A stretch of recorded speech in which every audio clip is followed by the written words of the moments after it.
Hello everyone, I am Deepak Paliwal. In the previous lecture, we have learned how to calculate the various strain components and what are the strain components. Like we have epsilon xx, epsilon xy, epsilon xz, and we have already learned in the previous lecture how to deduce this value dou ux by dou x, or for the epsilon xy 1 by 2 dou ux by dou y plus dou uy divide dou u by dou x. Like that we have calculated all the components of the string. Now in today's lecture we will try to learn about how to evaluate the strain field around the screw dislocation. So we will talking about the strain field, how to calculate the strain field around the screw dislocation. So first, let me draw a diagram. Like suppose we are assuming a cylindrical surface of dislocation. Okay, so this is the surface without having any dislocation. Now if we have dislocation, like this is the direction of Berger vector, and if we have the dislocation inside this surface, then then what will happen, as we know the screw dislocation, it will form a step here, like a step is formed here. Like if the complete theta rotation, like this is the theta rotation, if the complete theta, if theta becomes the 2 pi, then the Berger vector becomes b become b by Berger vector, or the step created with the magnitude of b. Okay, so this is the condition, when there is a formation of screw dislocation. So how we can evaluate the strain field around the screw dislocation? This is the topic of discussion today. So let us uh, define some terminologies. Like if we give the theta rotation, then there will be the step size of uz. When we give the 2 pi rotation, then the step size will be equal to the 1 Berger vector. How much Berger vector? It will be equal to the 1 Berger vector. Let me write it correctly. Okay, it would be 1 Berger vector. Now let me use this proportionality, like uz would be equal to theta by 2 pi dot b. Now I am considering this circular cross section. Let me define the radius here. This is the r radius, what we have here. This is the radius r. Let me call it as the capital R only, or we can call it small r, doesn't matter here. So this is capital R, the radius of this surface. Okay, now let me define some axis. This is x axis, this is y axis. So around x will be r cos theta, because this angle would be theta. Y will be r sin theta. If I want to calculate the theta, so let me call it tan theta. Tan theta would be uh, tan theta would be become, like we know sin theta and cos theta. So now uh, I want to calculate the theta value. So how I can calculate the theta value? Theta becomes tan inverse y by x. This is the value of theta. Now this is the, let me call this equation 1. Put this value in equation 1. We have uz is equal to theta by 2 pi Berger vector. If I put the value of theta, then let me write the b by 2 pi differently, and then this tan inverse y by x. Okay, now let me write epsilon xx, and we know del ux by dou ux by dou x. Okay, so what we can see from this diagram, that ux is 0, there is no displacement along x direction. uy is equal to 0, there is no displacement around along y direction, and uz is not equal to 0. But from this equation from this equation what we can see, uz is function of x and y but not function of z. So whenever I will take differentiation with respect to z, then it would come to 0. So please remember, we will use this equation. Okay, again if I write yy, that is dou uy by dou y, again it would become 0 because the uy is equal to 0. Here ux is equal to 0, that's why it would be 0. Now write epsilon xy, that is 1 by 2 dou uy dou x dou ux by dou y. Okay, so again uy and ux is equal to 0, that means the epsilon xy is also 0. So here what we have seen, epsilon xx is equal to 0, epsilon yy is equal to 0, and again epsilon xy is equal to 0. Now let us see epsilon yz. Okay, epsilon yz would be dou uy dou z dou uz by dou y. Now uy is equal to 0, that means 1 by 2 this term becomes 0, but dou by dou y uz is the function of y, so it will get differentiation with respect to y. So let me write uz value b by 2 pi tan inverse y by x. Okay, let me calculate. uh, Take out the b by 2 pi outside, it become b by 4 pi, and tan inverse, differentiation of tan inverse we know, tan inverse x with respect to x is equal to 1 by 1 plus x square. Okay, so put this value here, 1 by y square x square. Again differentiation with respect to y become 1 by x. Okay, so b by 4 pi becomes x square 1 plus y square, this will be x square, and multiplied by 1 by x. So this will give final equation b by 4 pi x x square plus y square.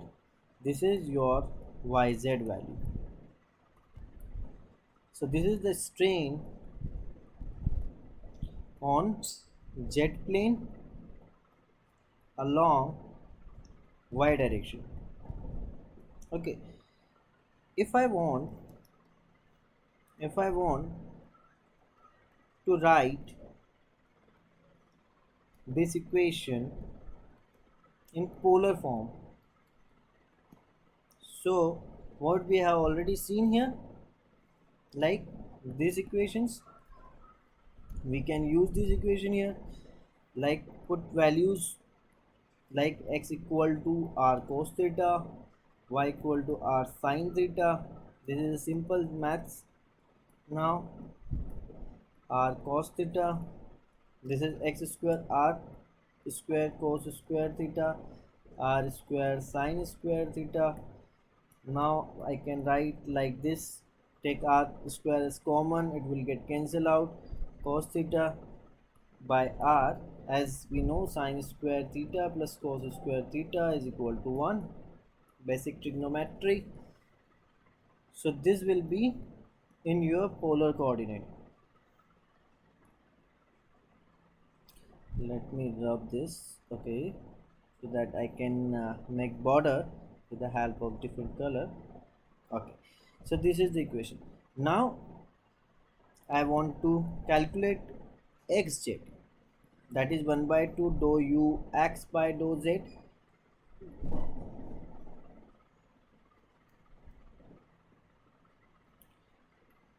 Dou uz by dou x again 1 by 2 ux is equal to 0, that means that this term becomes 0. Now let me write value of uj, that is b 2 pi tan inverse y by x. Now differentiate it. Let me write like that, b by 4 pi. Now I am differentiating with respect to x, so again differentiation of tan inverse x becomes 1 by 1 plus y square x square. With respect to x, again we will do that, become x square. This equation become b by 4 pi. I will take x square up above or in the numerator, and this is minus y x square. Again here finally we will have b by 4 pi and minus y x square plus y square. This is the value of x jet. Let me take some different color. So this is the final way. Now again I want to write in terms of polar coordinates. So like again y is equal to r cos theta, oh x is equal to r cos theta,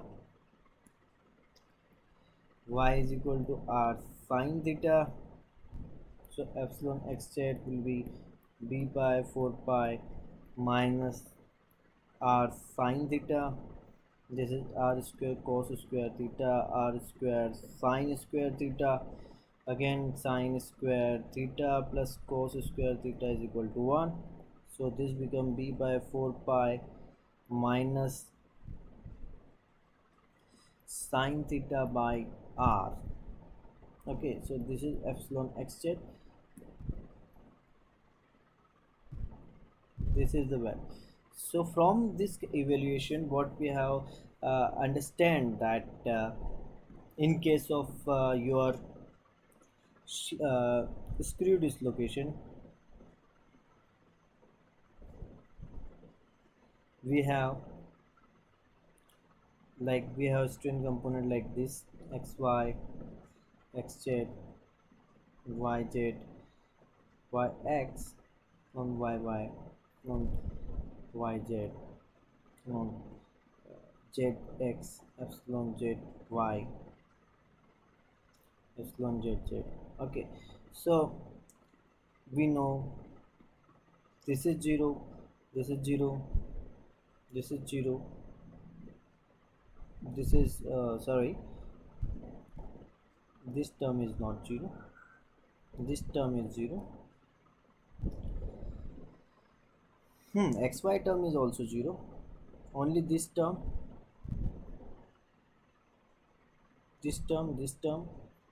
and this term is not equal to 0, and we have already calculated. Like let me write epsilon x jet will be equal to b by 4 pi minus sin theta by r. Epsilon yz is equal to b by 4 pi cos theta by r. So from this we have come to the conclusion of this lecture.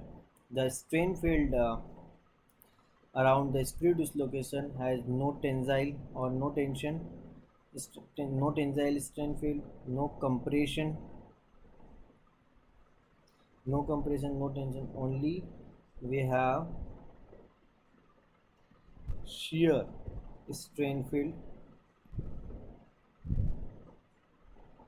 around screw dislocation.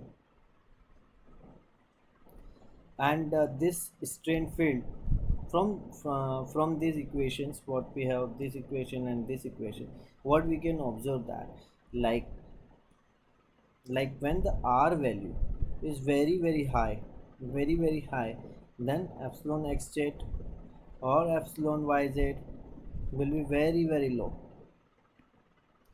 and when r value is very very low, that means it tends to 0, then what would happen? X becomes infinite, even yz becomes your infinite values.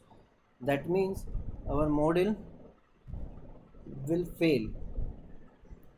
So this model is only applicable till the r value is equal to r naught, and below that this model is not valid. That means the region of r naught around the screw dislocation, or around the screw dislocation called as dislocation core, where our elasticity assumptions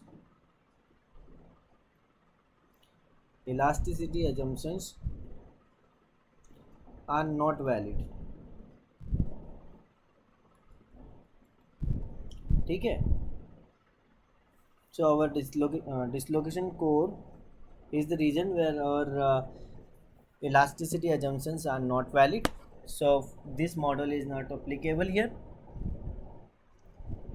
So in this lecture we have learned about the strain field around the screw dislocation, and what we have observed, that there is no tensile, no compressive stress field around the screw dislocation. There is only shear strain field, and that shear strain field is symmetric around the radial direction, and this model is only applicable up to a minimum value of r till r naught, and this r naught represent the radius of a core of a dislocation, where our elasticity assumptions are not valid.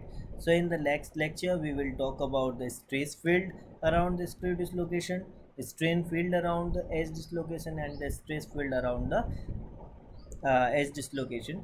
Till then, bye bye, thank you for watching my video. Thank you everyone.